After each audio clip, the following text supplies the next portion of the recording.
Folks, welcome to Woodland Hills, California. Jake Feinberg Show live on the road here with an iconic bass player out of the great state of Texas, Terry Wilson. Welcome to the Jake Feinberg Show. Thanks for having me. You know, you grew up in Texas and you were talking about playing the guitar, and we just lost a great bass player, Max Bennett, just passed away, Studio Cat. And I was transcribing my interview with him, and he was talking about he played guitar in high school, and then one day a string bass player showed up, and they didn't even have a bass player in the rhythm section at that time, and he fell in love with the bass. Suffice it to say, can you talk about your roots as a guitar player before you got your electric bass at 19? Growing up playing guitar, I got my first guitar, a Silvertone. My brother taught my parents into getting it from when I was about 11, 12 years old, and you start off on honky tonk. And another one of the first ones you want to learn is House of the Rising Sun. Those chord changes, playing that bar chord F was always a challenge, you know. I always dug bass players. There was something about the bass growing up listening to Motown, James Jamerson. Then the Beatles came along and you listened to Paul McCartney, and these guys got to drive the bus. The dance that the bass provides has a way of turning things around, and I really came to appreciate that listening to Jamerson, and then getting a chance to work with Johnny Nash, who brought 4 guys from Ghana, Africa over. The Ghanaians. The Ghanaians. The Ghanaians. Now that is a rip. Sons of the Jungle. The Sons of the Jungle. But going back to the guitar, were there situations? Well, your lovely wife is here. Come on in. Oh, you know what? I'm actually waiting on my dad to get out of the bathroom. I'll be right back. Are you ready to sing tonight? Are you kidding me? Oh, this is I've had 4 days off. I'm excited. I'm ready. Yeah. It's all right. No, I'm concerned because my dad. Terry, can you talk about the counterpoint when you were listening to Jamerson? The fact that the bass would be playing counterpoint to the vocals. What was it that was so enticing and infectious about his playing? Just the energy, just the dance. Once you get it, the feeling. There's a story when I was working with Ghanaians, with Johnny, and we would open up for Johnny, and we played some reggae, highlight and stuff, and it was our interpretation of being a bunch of knucklehead rednecks in Texas, working with guys who really understood from their African schooling the different dance of the rhythms and stuff. And if I wrote a song and I wrote it to have that kind of feel, but then one day in rehearsal the Africans were talking and laughing, and it was like, okay, guy, what the fuck is up here? You know, you laughing at us. And Big George Lane Wong, he said, put your instruments down, stand up, we want to teach you how to dance to this. And they broke down the subdivision because as a blues rock Texas player, a lot of us learn music from an 8th note sense. You get this thing, and they subdivide it like from your feet, your knees, your ankles, your bottom, to subdivide it, break it down into quarter notes, half notes, and that's where the kick drum and the bass would subdivide and play a kind of counterpoint second line. If you think about some of the New Orleans stuff where the bass has a different melody thing going on. So it was the Africans that, along with Johnny playing reggae, made us aware of the rhythm dance, rhythm sense, the other way of playing and feeling this stuff. And at first it was really foreign. It was different, having grown up playing Texas blues, Southern Americana, listening to country music, and Jimmy Reed, Lightning Hopkins, which was a totally different school from what the Africans brought to us. So I became aware as a bass player pretty early, from the point of view of what Jamerson did to the bass in Motown and what McCartney did from a pop British point of view. There's a connection there, because there's the melody and there's a dance and there's a way to drive the bus differently from driving it as a guitar player, which is how I started, from a guitar player frame of mind. So. Can you talk about the first time that you met Rabbit? Dark Saloon is, to me, one of the most iconic albums in the world. But when was we just were riffing on it before, but when did you first meet Rabbit? Bundrick was the first musical genius guy that all he knew was music. He grew up living music, eating, drinking music, was not an athlete. I grew up playing baseball, basketball, and football. And It's Texas. It's Texas, you know. And his whole family were musicians, and he was the first guy that I was around that was 24/7 music, and got me into writing songs, creating your own thing, attempting to create your own thing. And musically, Rabbit was the first guy I was around that saw how serious music can absorb you, and you're aware of the creativity thing. It's 24/7 you're thinking about music and what you're working on next. Even when you're working on a project now, you're thinking what you're doing next when you're finished with it. But with Rabbit, Teresa, you come on right in here. Okay. All right. Rabbit just exposed us. Is there an example of when you just walked out and his devotion to it was so evident it blew your mind? He just ate, drank, and slept music, and you were definitely playing sports and doing other things. Yeah, I feel like I kind of came in from a blue collar work guy, because I studied to be an architect. I was going to engineering school when I met Tony, and so eventually music took over. So I didn't really start writing songs till my first song I probably wrote when I was 17 years old. And so you want to emulate the guys that you like and you love, and you want to do what they do, but it takes a while for you to really feel it and be absorbed by that and be driven by it. With Rabbit, had it from the day I first met him. Mm-hmm. Then you wound up how did you wind up? You connected with Brown-Nagel, and you guys, how did you wind up becoming the Island Studio section in London for that period of time? Rabbit and I and Tony, we were working with Nash. With Johnny Nash. With Johnny Nash, and he had a chance to do a movie, and it's called The Song of Norway, and he was going to Norway to do the filming of it, and he was asked to help write the score, do the music, all the score stuff. And Johnny asked Rabbit to come along to help write the stuff. And while in Sweden, in Stockholm,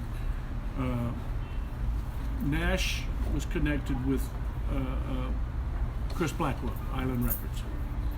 And Traffic... Is Chris still alive, by the way? Chris, as far as I know, still alive. Okay, yeah, okay, right on. So he was connected with... So Traffic was coming through town playing Stockholm, and Free was opening up. And they got to hang backstage, and then... Paul Kossoff was there? Yeah, Kossoff was there, and somehow Blackwell got turned on to Rabbit's original music. Chris turned on Free they were looking for the right keyboard player, and the rest is history as far as that goes. But Chris wanted Rabbit to do a solo record, so Rabbit wanted Bronigal and I to come to London to record his first solo record. For the cats out there tuning in, it's one of the filthiest, weirdest, funkiest records I've ever heard in my life. So, Dark Saloon? Yeah. Yeah. I mean, you guys were living in a house out there with getting pounds per week, or getting groceries. It was really a pretty amazing. For younger cats, it almost sounds too good to be true. Well, we went over to do the solo record with Rabbit, and by the time we got on the airplane, we had another album project because people were finding out about a Texas rhythm section who could play reggae, coming to London, do these album projects. That is unbelievable, yeah. So by the time we got through with the first album project, we had 2 more records to do. And then we really weren't in with Blackwell yet, with Chris. And then Was he like a transient? Was he around a lot? Was he? Chris? Yeah. No. Yeah. Yeah. Was he in this? He was. He was kind of everywhere. He was a really inspiring guy because he gave people a chance to develop what he was the Ahmet Erdogan of England, right? I kind of feel because he was he loved music and he provided a chance. He had the money, he had the vehicle, Island Records, like Electra Asylum. Right, and he allowed the artists to cultivate their own individual. Right. Yeah. So he wanted Rabbit to do a solo record, and we came over to do that. And at the same time, the opportunity to do a record with Kossoff came up, in which we said, yeah, we'd be into doing that, not knowing that Kossoff and management were looking for song material, which at the time we didn't know what that meant, because he was looking, he was looking to put a band together. And you guys had a big bag of tunes. Well, yeah, but Rabbit didn't want to do another free project. Absolutely. And that's hence we brought Michael Montgomery, in the Oklahoma keyboard player who took Rabbit's place when he left to go to Stockholm with Nash. And so we found this keyboard player out of Oklahoma who was a great songwriter. So Michael and I started writing the songs that became Backstreet Crawler at the time. Which is like what I found in a $4.99 record bin in Long Beach today. When you know, Teresa, I just want you to talk to the audience, especially younger female artists, but just in general, younger artists. What is your intention? What is your most strong intention on the bandstand these days? Like, what is the most important thing for you? Is it touching people's hearts? Absolutely. Well, that, and also just to be in the moment, singing in the moment, and not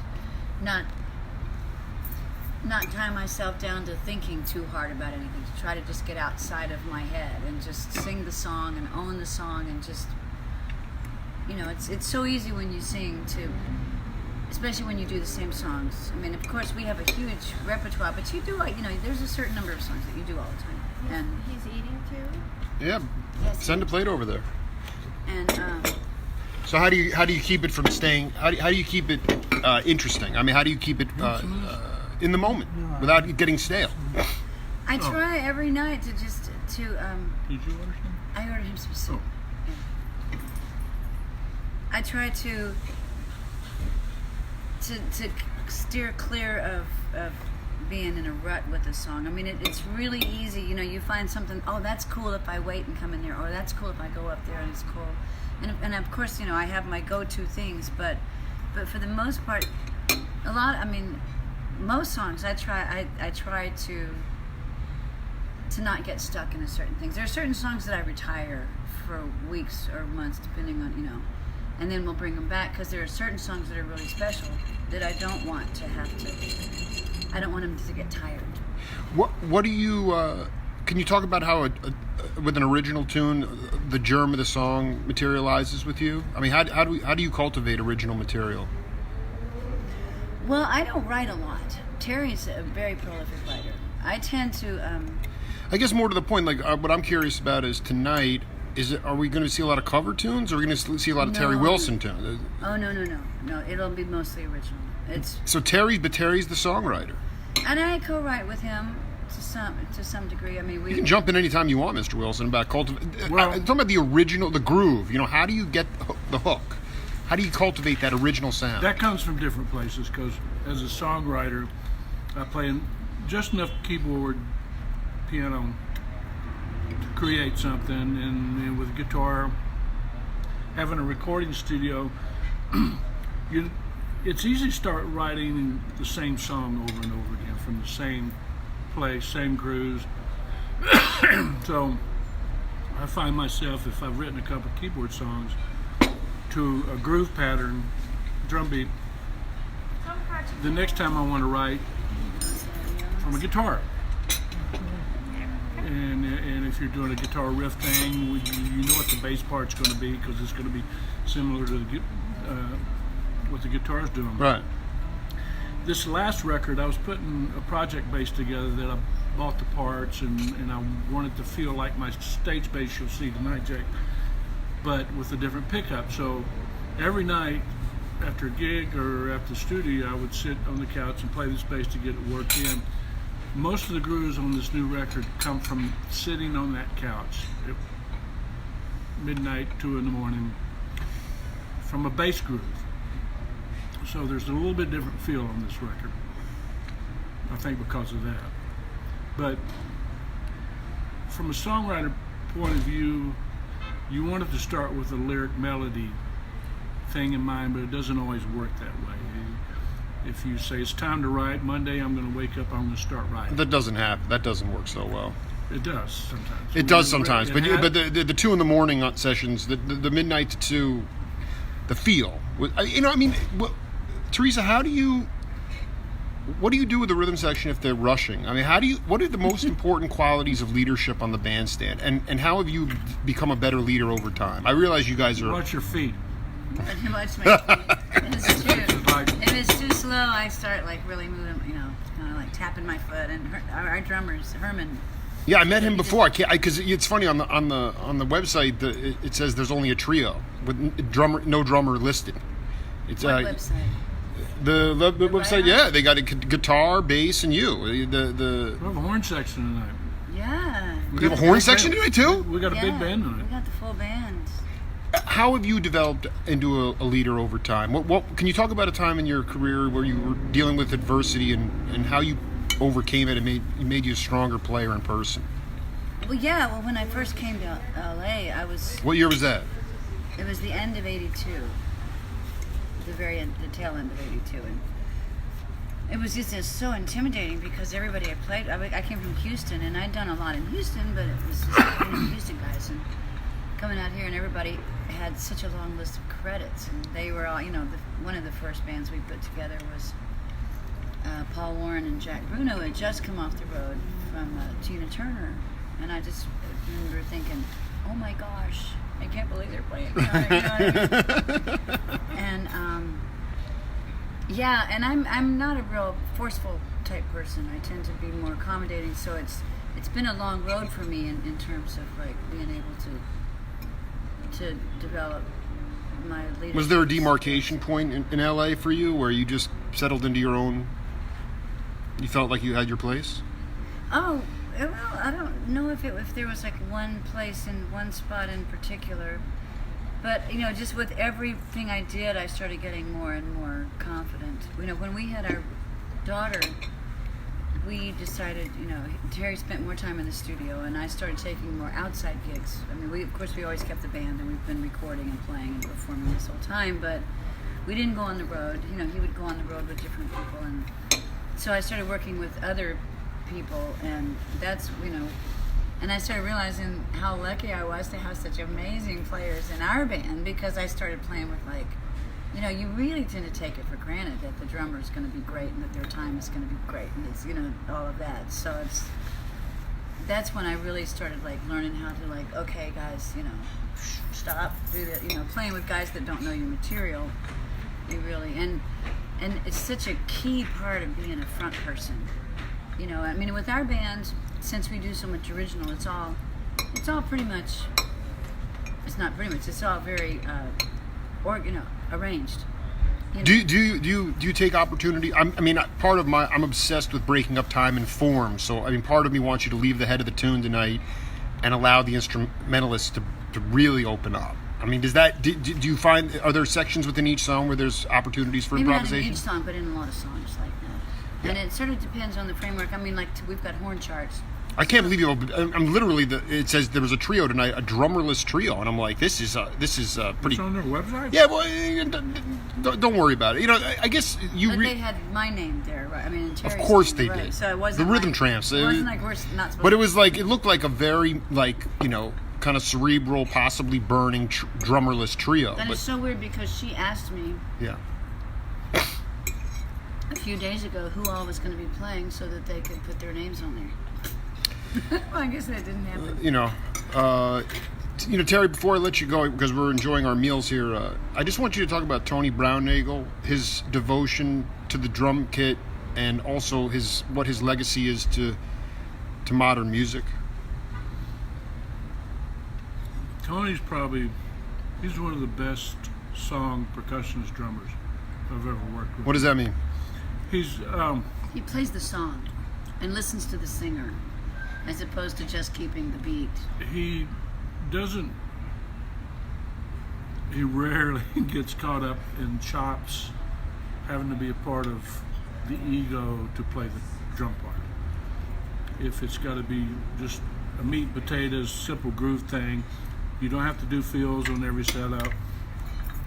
He's real aware of dynamics and that less is more sometimes. So a lot of drummers come from a chops thing. Huge facility. They figure more is better, and it upstages the song and the singer. Sometimes it gets in the way of the process that everybody needs to play as a whole, and everybody plays simple, and all of a sudden you've got this great arrangement and room for the singer to be supported.